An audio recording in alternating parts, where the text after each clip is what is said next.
Hello, this is Jim McKeeth, and welcome to RAD Industrial Automation Labs and Instrumentation. Actually, doing this webinar is a joint webinar with Boian Mitov of Mitov Software. As with a lot of these webinars, I have an idea for a demo or technology I want to explore, and I didn't get as far into it as I would have liked to, so I contacted Boian, and he's like, oh, here I have some existing demos you can take advantage of and use for this. So I'm going to go ahead and leverage some of his demos and some information he provided me, and he will be hopefully joining for Q&A as well. If you're not familiar with Boian, realistically, if you're looking at industrial automation, labs, and instrumentation, you should really check out Mitov Software. His components and libraries that add on to Delphi bring a wealth of abilities around this topic. So with that, let's go ahead and get started. Industrial automation is really anything you're doing that is a process or procedure that automates a process to remove the need for human assistance. So realistically, you look back at like the plow as an example of automation, I suppose. Although you're still using it, the plow is a process of improving. It's a tool, right? It makes you more productive. But all sorts of machinery and stuff like that are examples of automation. Now, the common control types are on-off, which is discrete. It's either doing it or it's not doing it. There's PID, which is really interesting. We'll talk about that later. This is like some crazy, neat math stuff. And then logical sequences or state system controls, where you're moving from step A to step B type thing. Lab monitoring and instrumentation is just the process of reading sensors, if you will, collecting information from devices that define physical qualities. This is useful both in labs as well as industrial settings. So in a lab, if you're doing an experiment, you need to know what the state is of the experiment at all times as you're collecting data. Whereas in industrial settings, industry settings, you need to be monitoring machinery to make sure they're working properly, working within certain parameters to see if they need to be replaced, make sure production is going correctly. There are some examples of the type of settings information you may be gathering through monitoring or instrumentation. So as I said, the idea behind automation is minimum human intervention. So, the idea, if you've ever seen the episode of Simpsons where Homer's replaced with a monkey, that's kind of the idea behind automation, is just really reduce the need for somebody to do things. That can be through the use of robots or other types of machines that can replace the steps that humans were doing previously. So some devices you may look at using if you're wanting to do your own industrial automation solution are some of these single board computers. These are small devices that have GPIO pins on them, so you can use these pins to read and write various sensors, for example, and these are low cost and small so that they can be easily embedded in different systems. UDO x86-2 is $174. It's an Intel Celeron. All these are x86 boards, so they can run 64-bit Linux, so you can deploy on Linux on there, or most of them, I believe, can also run Windows. I think they can all run Windows. I'm trying to think if there's one that doesn't support Windows, but I don't believe there is. Upboard's a $99 board, Intel Atom. Latte Panda, and actually most of these are the low-end models, and they have higher-end models that are much more expensive. Latte Panda, I've used previous Latte Pandas in the past. They're pretty nice little boards. They get really, really powerful. Atomic Pi is a fairly newcomer. It's $35, so it's about the same price as a Raspberry Pi. Actually, I have some more details on it here. It's got a lot of features in it. If I understand the backstory, is these were produced for a certain specific use task, and then that fell through the original purpose for them, so they had this excess of them, and so they were able to sell them through a better channel. But now I believe they're actually producing these in mass as well. The one thing about these, if you do not add the daughter board, the breakout board, then it makes it harder to attach the power connectors. You can still attach power connectors, but there's no barrel connector or something convenient. So you get the breakout board. They have a small one that's a pretty good price that makes it easier to connect a power connector. but they start at $35, which is a really, really good deal. All right, so proportional integral derivative controllers, or PID controllers. These are, and I'm going to explain this, and if you know math, you're going to say, okay, Jim, you're explaining this wrong. And if you don't know math, eyes are going to glaze over. No, but you can go read more information about it. But essentially, the idea is it creates a control loop mechanism to use feedback for continuous correction. So what that means is it's gathering. It has a state. So actually, a good example of this is cruise control in your car. All right. So cruise control in your car has a certain speed that it wants to have your car running at. But when you hit a hill, for example, or going uphill or downhill, it's continuing to make corrections. All right. So if it didn't have that continuing to make corrections, you would say, I want to go 35 miles per hour. And your car would say, okay, I'm going to apply this much gas, this much fuel.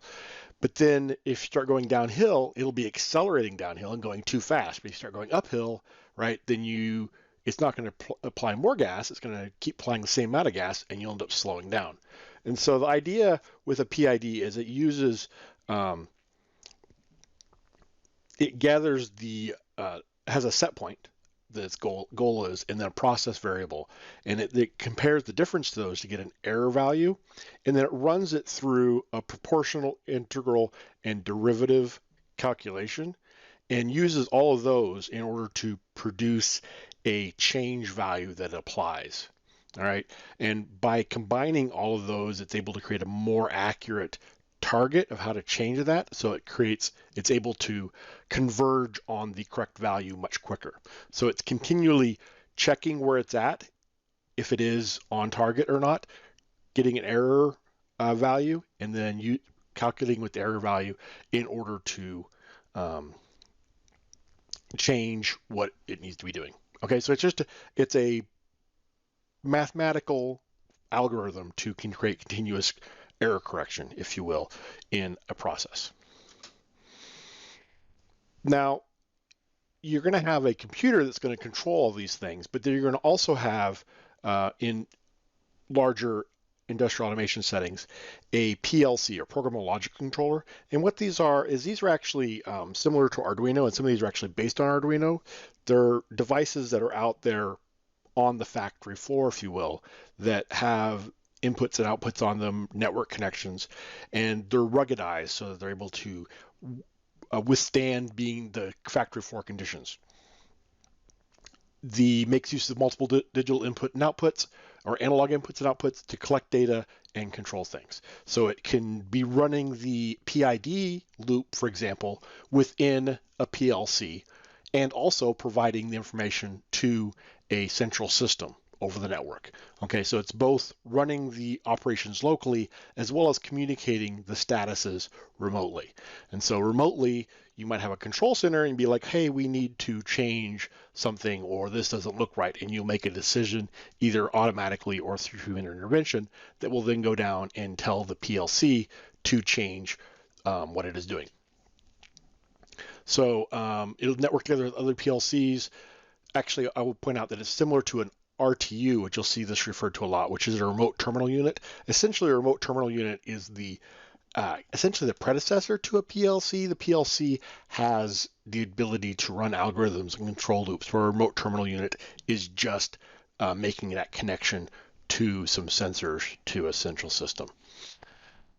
You'll connect multiple PLCs together and then connect that to a Scada, SCADA, and this is part similar to this is a type of industrial control system along with Scada and distributed control systems. So what's a Scada? A Scada is a supervisory control and data acquisition system. I'm probably not pronouncing that right. So what this is the connection of multiple systems together to create a large system whereby you can automate and control a number of PLCs and have the user interface. All right, so that's the thing with a Scada, is that you have this higher level where you have a user interface. You're able to see what's going on throughout the system and control it and make decisions that can then be implemented on the production floor. So it also works across a variety of proprietary devices. It's similar to the distributed control system, but distributed control systems are more focused on reliability through distribution, whereas Scada is just the idea of the larger control system. So here's a diagram. This diagram applies both to a Scada or a distributed control system. You have the computer center, right, level 4, which is the top level, and this is where you do production scheduling, and then you have coordinating computers, which this goes out and implements production control. Then level 2 is the plant supervisory, and this contains supervisor computers which collate information from processor nodes and the system can provide operator control screens. So the Scada software runs here, the user interface. Level 1 is the PLUs, programmable logic controllers, programmable logic units, and RTUs, and the associated distribution electronic processors. And then level 0 is the plant, the field level, the things that are being automated and monitors and such. So there's an example of someone using a Scada user interface. You've probably seen things like this where they have a graphical display that is showing a representation of what's actually happening on the floor. So instead of them going out and physically looking at the machines, the information is being collected for them so that they can do this from a desk in an office. And I love this graphic here because it looks totally like a scene from Star Trek with the dark uniforms with the red on top. They look like engineers from Star Trek, but it's not.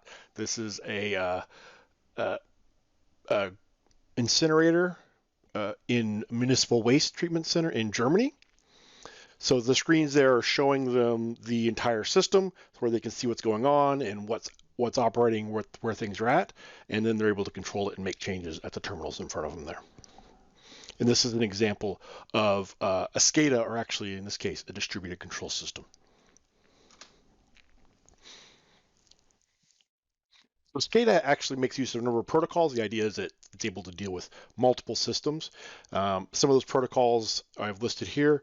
We're going to focus on Modbus. Modbus was and most of these also can either work directly through like serial connection or over TCP/IP. So Modbus was originally developed by Modicon, then they later became Schneider Electric, and they made it an open standard. In 2004, they handed it over to the Modbus organization, making it an open standard, and it became a de facto standard used for a number of different systems. It's serial RTU as well as ASCII, and like I mentioned before, works over TCP/IP. So the different types of communication you would do with Modbus. First of all, you have different types of connections. You have masters, which are the clients, and servers, which are the slaves, which in my mind that seemed backwards, but the master would be the control application. That would be the computer that's running that is going to then send the control requests out to the slaves. The slaves being the server, they're providing the data back to the master, which is the client. All right, so the slaves would be the PLCs, and the master would be the computer that would send out requests to the PLCs. So it could send out a request and say, give me back some information, like reading a sensor, or it could send out a request and say, I want you to turn something on or off. The slaves have tables inside them, which are just a data structure, and the tables are made up of digital inputs, which are reading values in digitally, coils, which are read and write, where you can read or write on or off. They're 1 bit. Both digital inputs and coils are 1 bit. Then you also have registers. You have input registers and holding registers. The input registers are read-only, where you're reading, again, in a value from something externally. And a holding register is where you can write a value, turning things on or off, as well as read. You can combine multiple registers together into larger logical registers. This is a diagram that shows some of the different type of operations you can do. You can read or write individuals, registers or coils, but you can also do across multiples. You can write to multiple coils or write to multiple holding registers, as well as reading from multiple coils or registers. There are a number of Modbus libraries for Delphi and C++ Builder. You can use these libraries or build your own. One thing I like to point out when I point out that there are components available or libraries available, especially commercial ones, people are like, oh, I wish it worked in Delphi out of the box. Well, guess what? Most all of these, Field Talk, for example, actually uses an external library. Well, most all of these are pure Pascal implementations. And if they can be a pure Pascal implementation, then you can write them yourselves out of the box. It just might take a little more effort, so you just got to decide, would you rather get an external library or build it yourself? Here's some of the communication libraries available for Delphi. Again, some of these are in the box, and some of these are third-party implementations. Async Pro is a serial asynchronous communication library that's part of TurboPack, so you can get it through Git. And then there's some other ones here that are available from other third parties.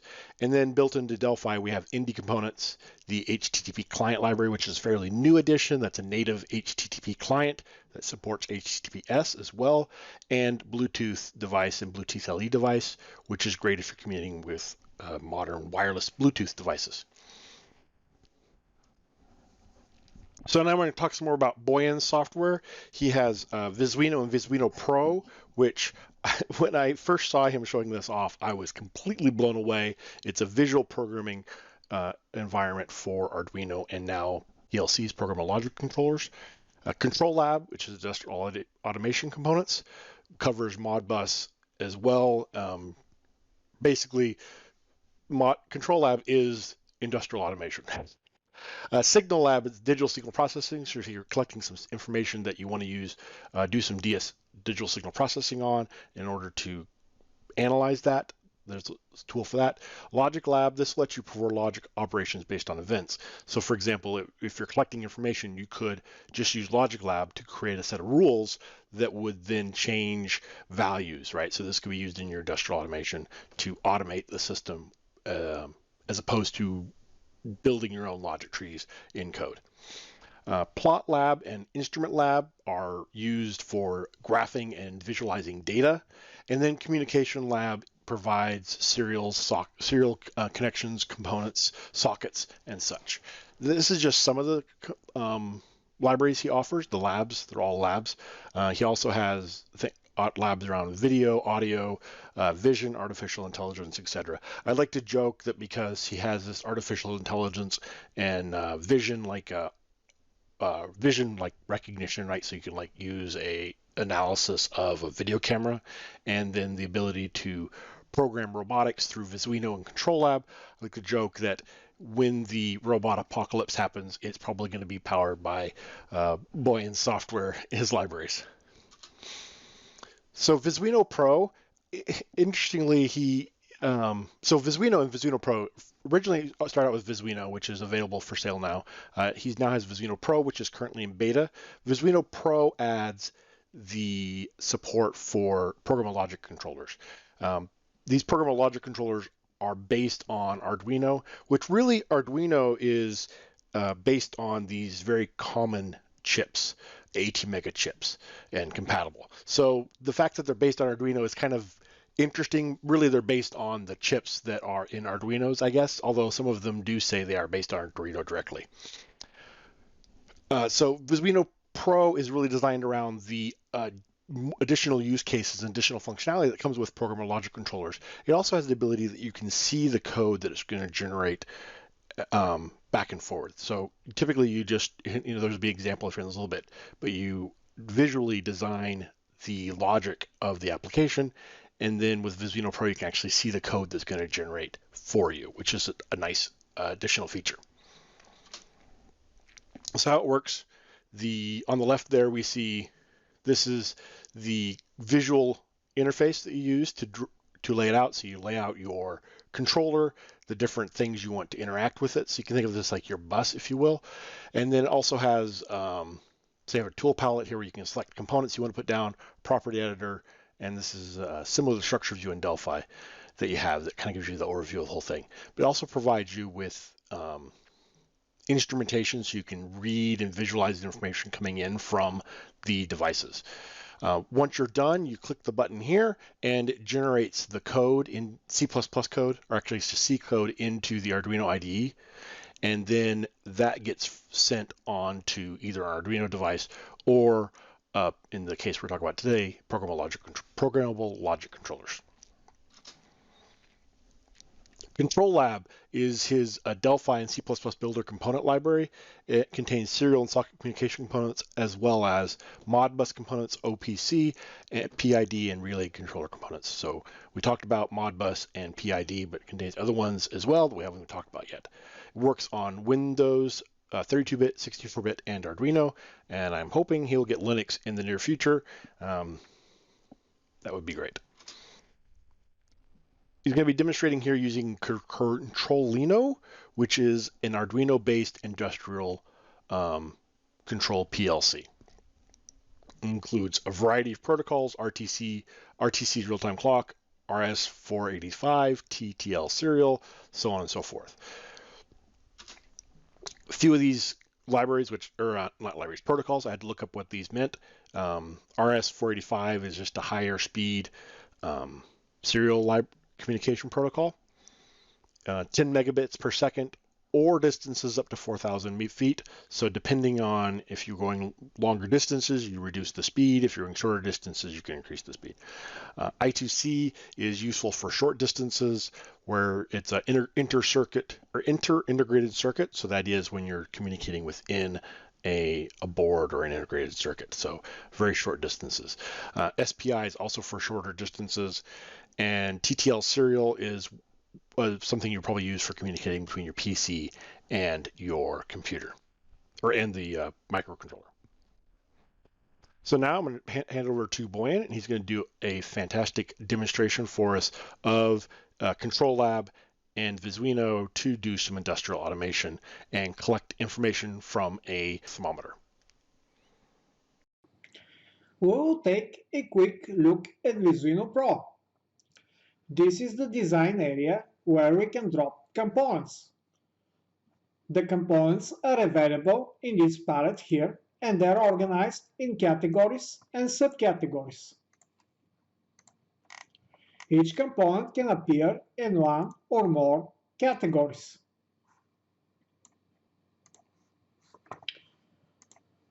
On the left, we have the navigation area, and underneath we have Object Inspector, where we can edit the properties.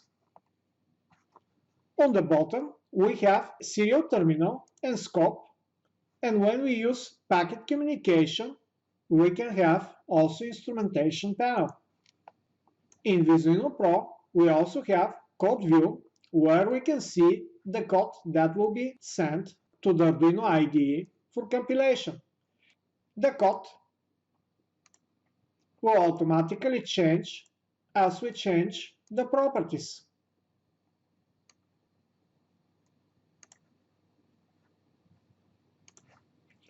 Or drop components.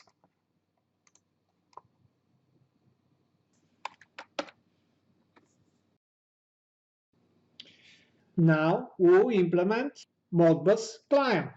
I will use Arduino Maxi for it. Double-click on the Arduino, select Maxi as board. I will use the standard Maxi. Maxi has multiple serial channels.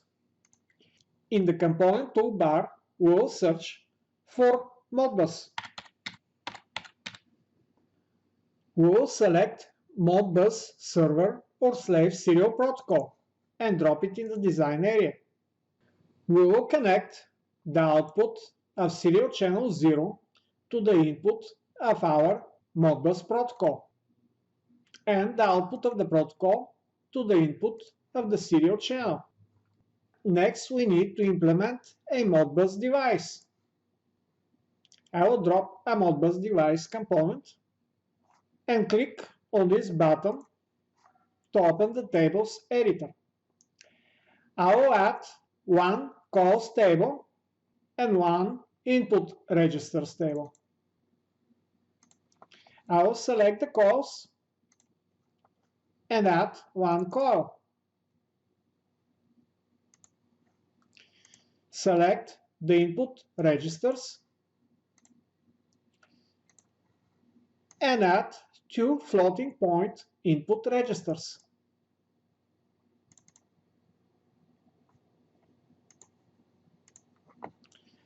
Our device is ready, and now I can connect it to the Modbus protocol. I will connect the output pin of coil 1 to one of the digital pins on the Controlino, in this case digital pin 2. To read analog data, I will use the popular DHT11 temperature and humidity sensor. I will connect the sensor pin to the pin where I have connected my sensor on the Controlino. I have decided to use digital pin 0.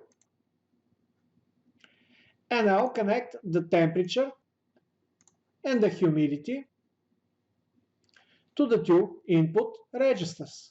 We have a ready Modbus PLC controller. Now we can click on this button to generate the Arduino code and open the Arduino IDE.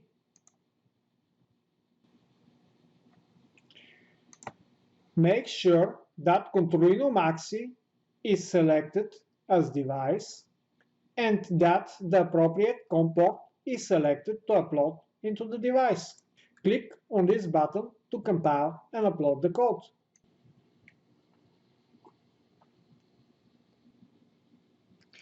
The code is uploaded.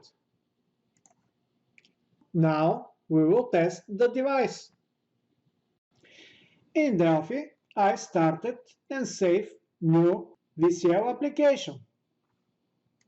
To access remote device, we can use the Modbus Remote Device Access component.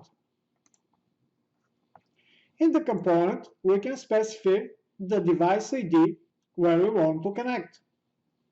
And we can add operations. We can issue variety of requests. To access our test device, I will add two read input register in 32-bit float format. To control the coil, I will add a write coil request. To display the data from the DHT11, I will add a thermometer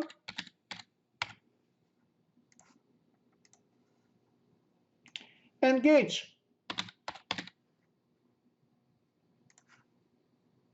To control the coil, I will use a checkbox. To be able to connect the checkbox with open wire connections, I can add Boolean source pin to the checked property of the checkbox. I'll switch to the open wire view, connect the checkbox to the input pin of the write coil request, the output pin of the first read input register request to the thermometer, and the output of the second one to the input of the angular gauge. Before I add protocol to connect to the device, I will show you one great feature of ControlLab. You can simulate your device and test your device access without using any communication right inside your Delphi application.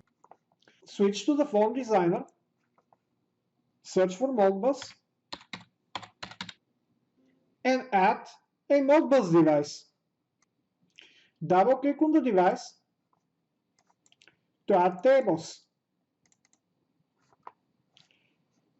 In the tables,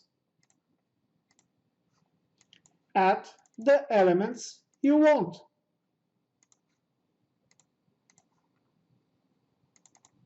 The same way as we did in Arduino. In the OpenWire view, we can connect the Modbus remote device access component to our Modbus device directly without using any other protocols. To test the device, I will add a couple of components to display the coil and generate some value for the registers. I'll use LED for the coil and a signal generator to generate some values for the input registers. I will make sure the values are between 0 and 100.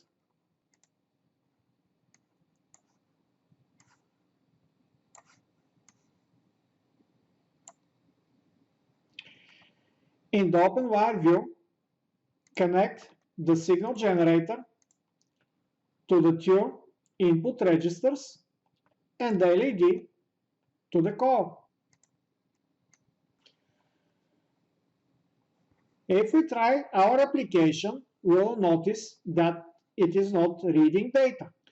The reason is that Modbus is a slave protocol. You have to issue requests from your client to retrieve the data from the server or slave device. Write requests are automatically handled when we click on the checkbox. However, to read the data, we need some form of clocking. We can use a button, or I can use a clock generator. I will set a rate of 1 or once a second. I will connect the clock generator to the clock pins of the two read input register requests. Now we can run the application.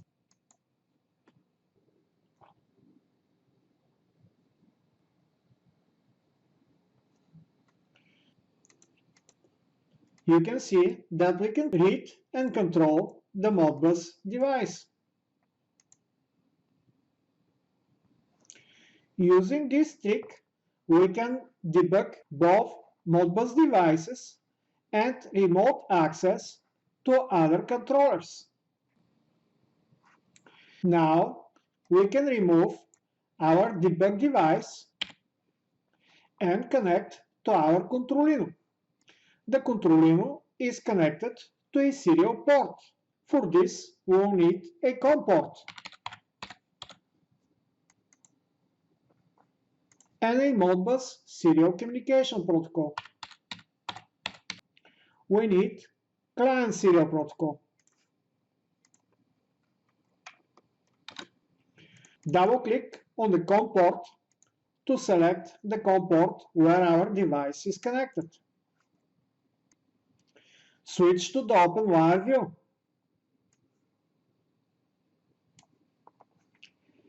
Connect the Modbus to the Modbus protocol,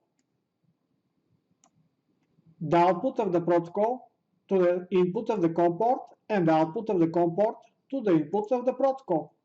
Compile and run the application.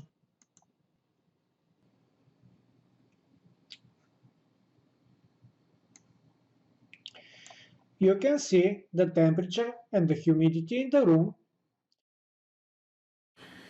You can see the DHT11 sensor connected to the Controlino on the appropriate pin D0. And now pay attention to pin D2. And if I click on the checkbox, you will see that I can control the D2 pin on the controller. The LED will turn on and off.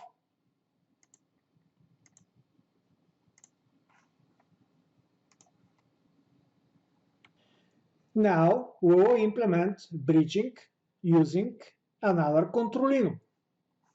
I will do the bridging through the serial RS485 protocol between the two Controlinos. I will add another Modbus server serial protocol and quickly connect it to the RS-485. And I will connect our device to this protocol. Now we can talk to our device through both serials. And I will upload to our device. I already showed you how to do that. Now I will use Controlling Omega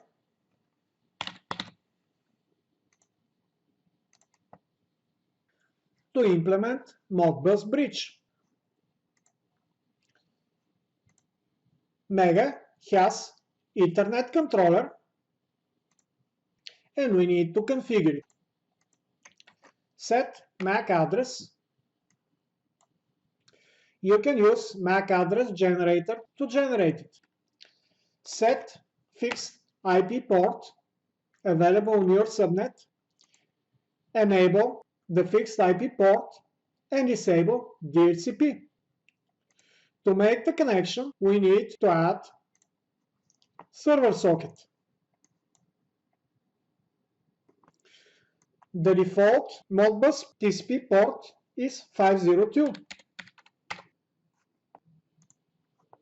Now we can add the Modbus protocols. We need master serial protocol to connect to the other Controlino. And we will connect it to the RS-485.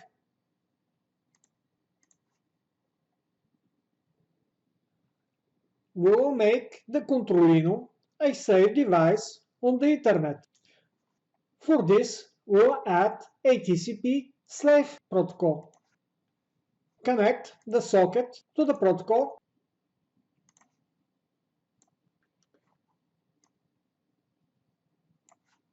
and finally connect the two protocols together. We are ready. We have Modbus bridge implemented in Arduino Pro. Now we can click on this button to generate the Arduino code and open the Arduino IDE. Make sure we have selected Controlling Omega and the appropriate COM port where the Mega is connected. Click on this button to compile and upload the code.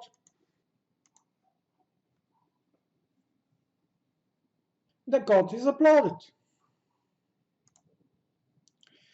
Now we can change the Delphi application to connect to the Mega bridge and then through that bridge to the Maxi Controlino. We will remove the COM port and the serial protocol. To connect over TCP, we will add a client socket.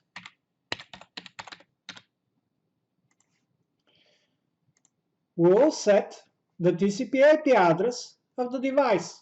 We can copy it from Arduino.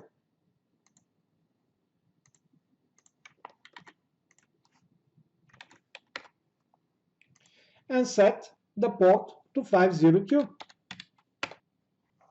Search for Modbus.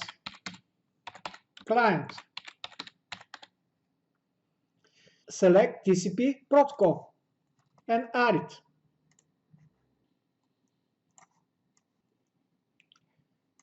Connect the output of the protocol to the input of the socket and the output of the socket to the input of the protocol. Connect the Modbus pin of the remote device access to the Modbus pin of the protocol. Compile and run the application.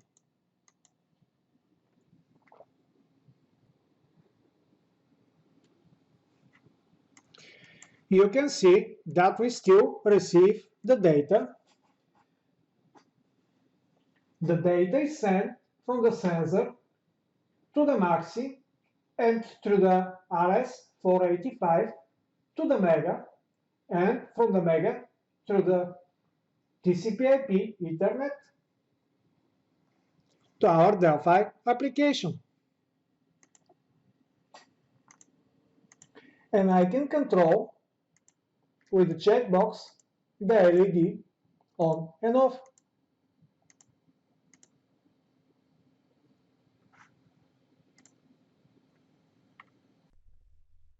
Thanks, Boyan, for that demonstration.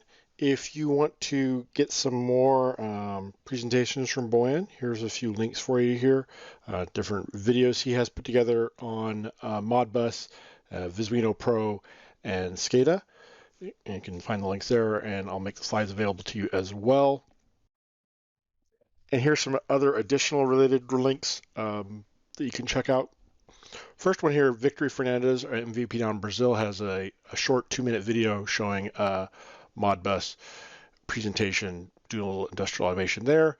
Here is another presentation. This is 42 minutes long. This one's in Portuguese, although if you go into Google and turn on the auto captions and have them translated, you can make a lot of it out.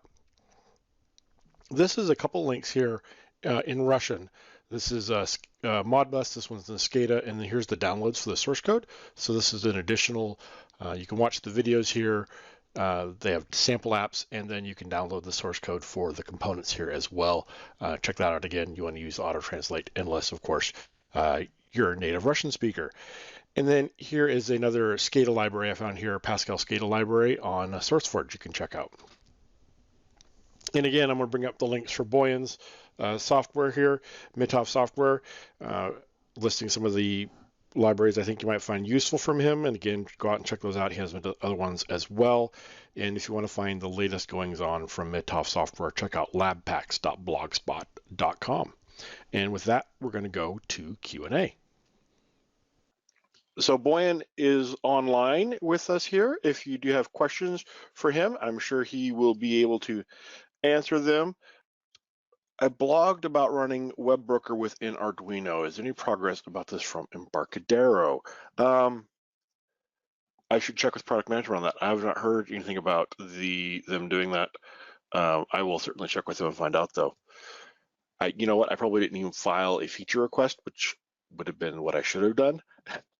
I will check and see that. That's a really good point. Let me make a note here of that.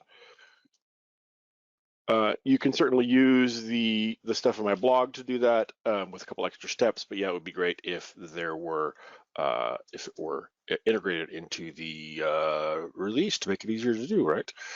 So yeah, I will find out about that.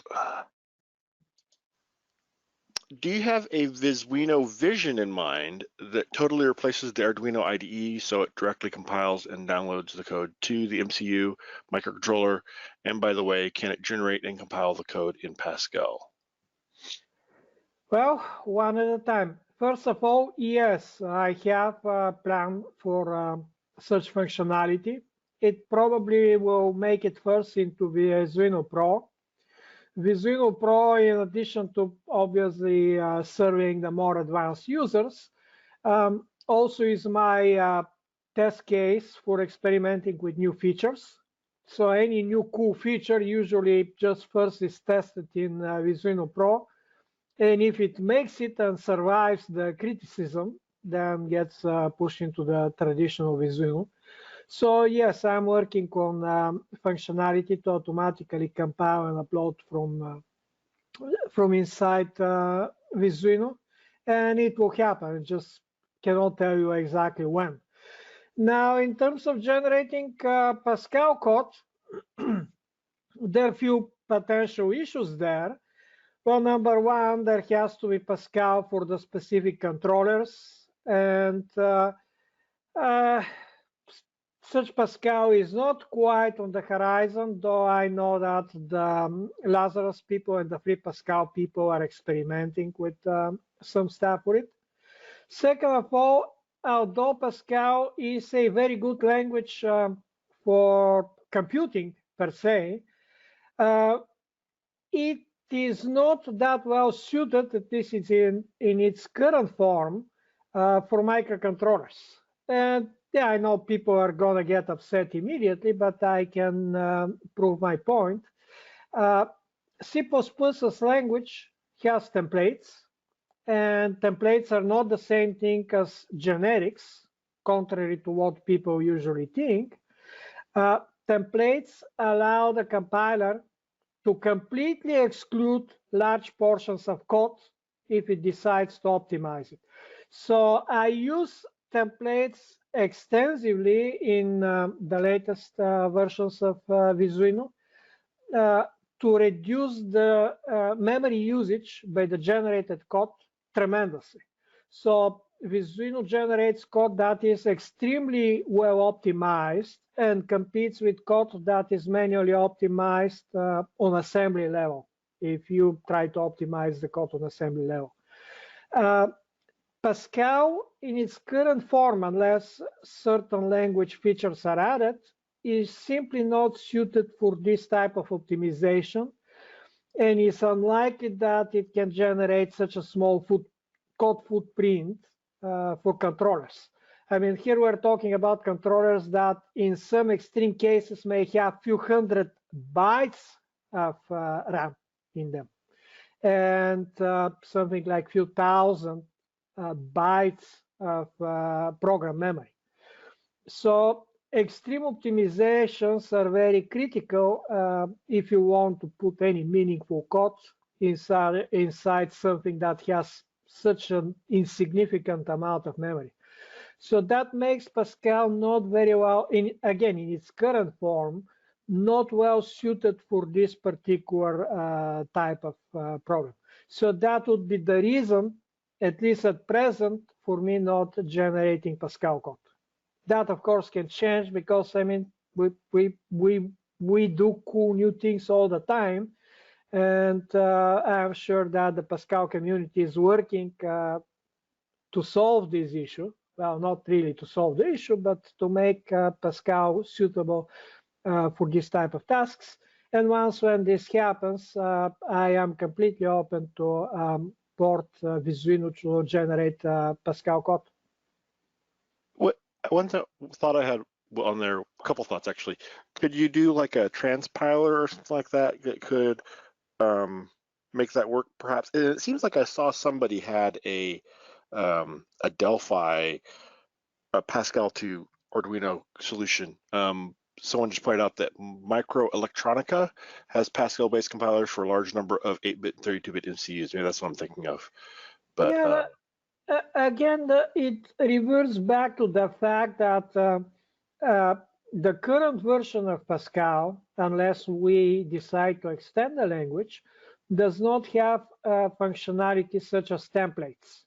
As example, I mean, this is one example of area where it lags behind. So I'll give you an example. In Visuino code, a class can have variable size in terms of memory usage. It can use anywhere from 0 bytes of RAM to few bits of RAM to, I mean, few hundred bytes if necessary.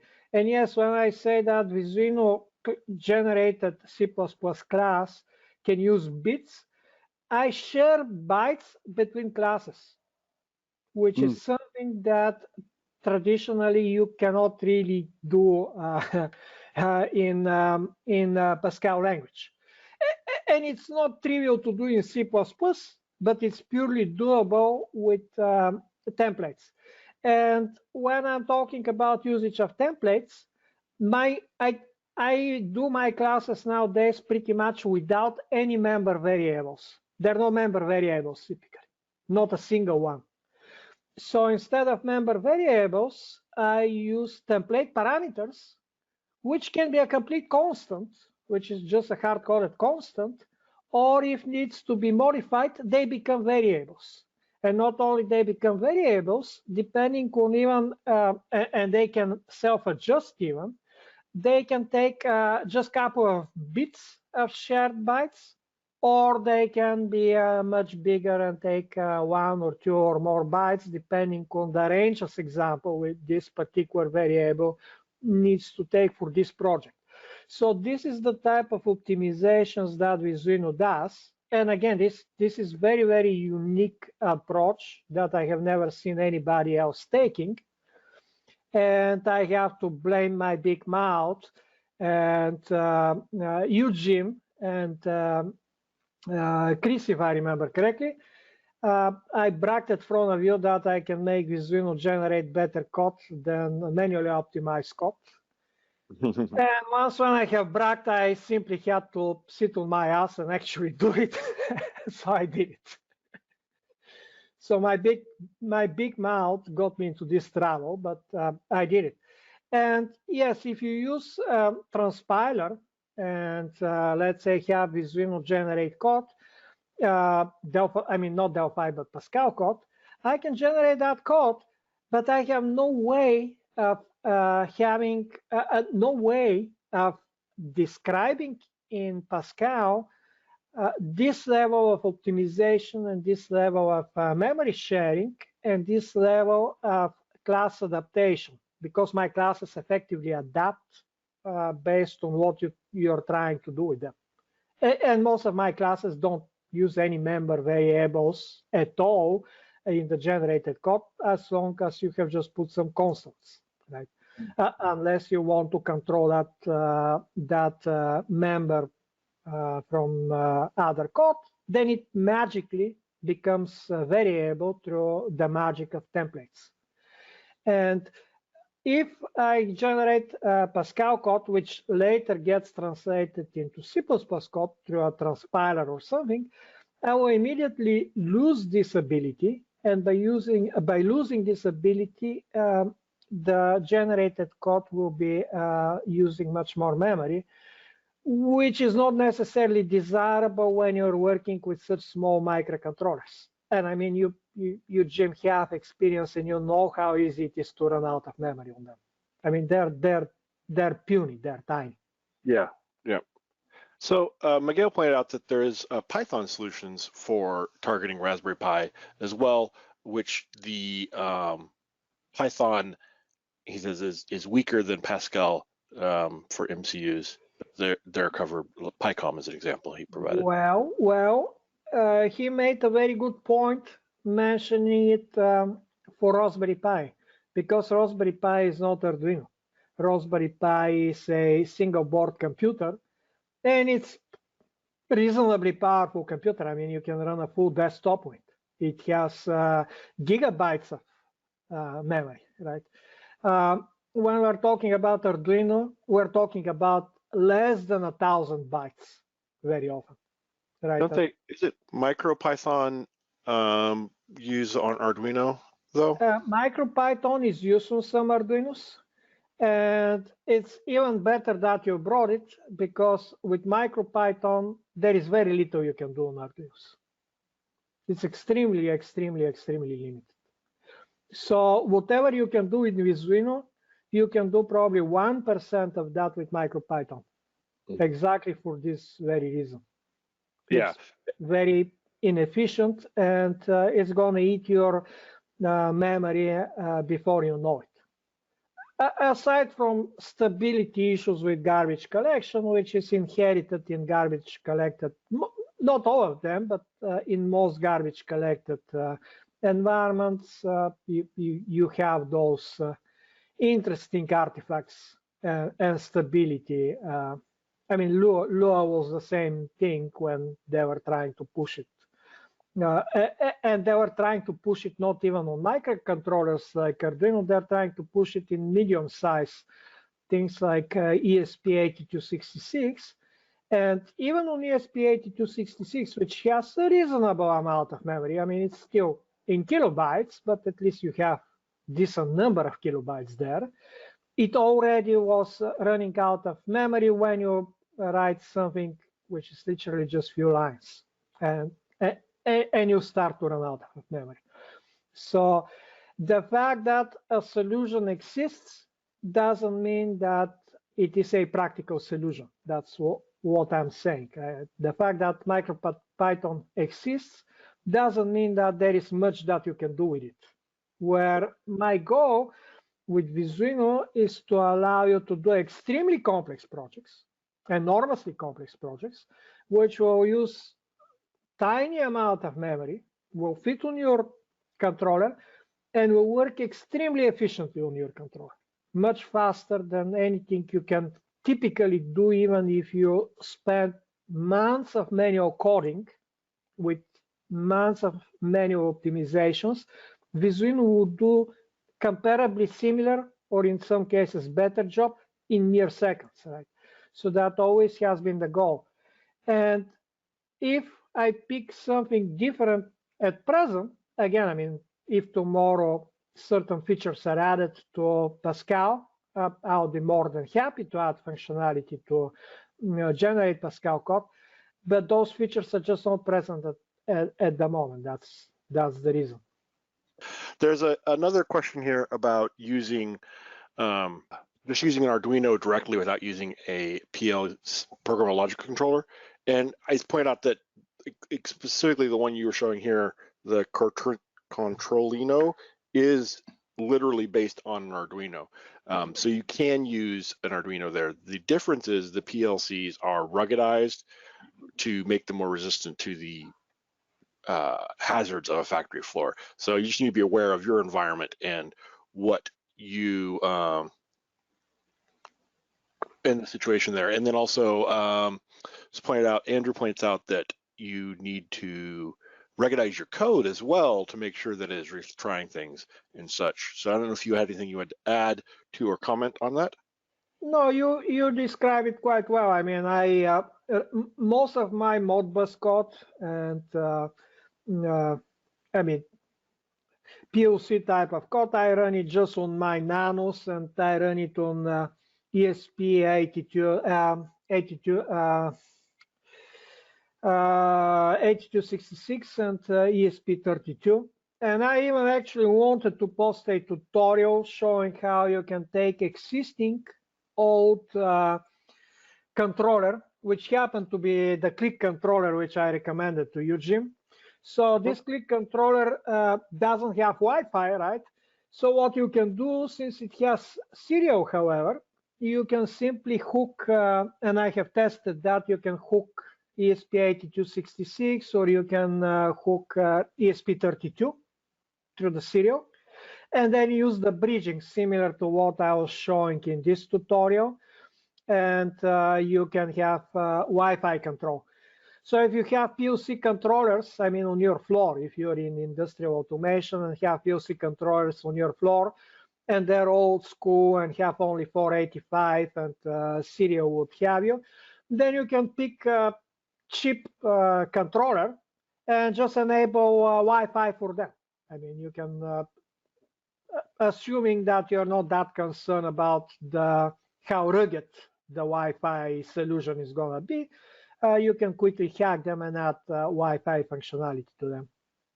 Yeah, I had a conversation with one of the things I pointed out, and I probably didn't talk about enough, is that Delphi is used a lot in these source scenarios already. And part of the reason is that it is really good at giving you this low-level access to hardware, as well as making it really easy to build the Scada solutions where you have the graphical user interface, a lot more rich environment. But I was talking to a company that uses this to build software for monitoring in nuclear power plants. And they were looking at different options for having people using iPads to go around the plant and have the iPads use that to collect the information in person. The issue they had though is that there's so much electromagnetic interference in a nuclear power plant that they could not use any kind of wireless solution, because they wanted to do beacons to get people in the right spot in the plant, but the beacons couldn't be picked up because there was so much interference from the nature of the electromagnetic power plant. So the ruggedization is a really big issue, well beyond the scope of what we can discuss here, especially around software solutions, but just something to be aware of. And your situation may not have that kind of requirement. And so yeah, you could totally use Arduinos or ESP32s or whatever. Anyway, we didn't get into it much, but I mentioned the other packages that you have for displaying information, and you showed some of those as well in your demonstration. But those are the sort of things that you regularly will see in a Scada solution, right? Is that the gauges, the digital version of gauges, and indication of physical qualities on a computer screen. So. All right, I think that's it for the questions here. I'm just scrolling through here. Oh, one thing I was going to mention on Miguel's question about the Visuino compiling straight to the Arduino IDE. I know there's an option in Visuino now where you can either open up the Arduino IDE or you can have it do it behind the scenes. And now, when you do that, does it call the C compilers directly, or does it call Arduino to do the compilation and upload? Yeah, it goes through the Arduino IDE behind the scenes to do the upload. Okay.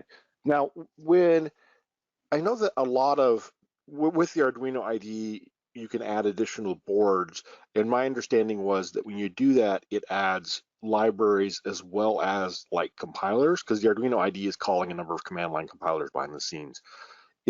Is that correct? That if you like add ESP32, it adds a new compiler to it?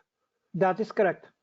Okay, so you probably, if Visuino was to replace Arduino, would probably still call those existing command line compilers, right? There is not much else you can do in general unless you want to write your own compilers for every single microcontroller out there. Yeah, that's okay. That's what I thought. Okay, cool. All right, fantastic. Well, great. Thank you so much, Boian, for this, and thank you everybody for your patience and for being part of this webinar today. We appreciate your time, and we'll work to get you the replay link and slides and such available as soon as possible.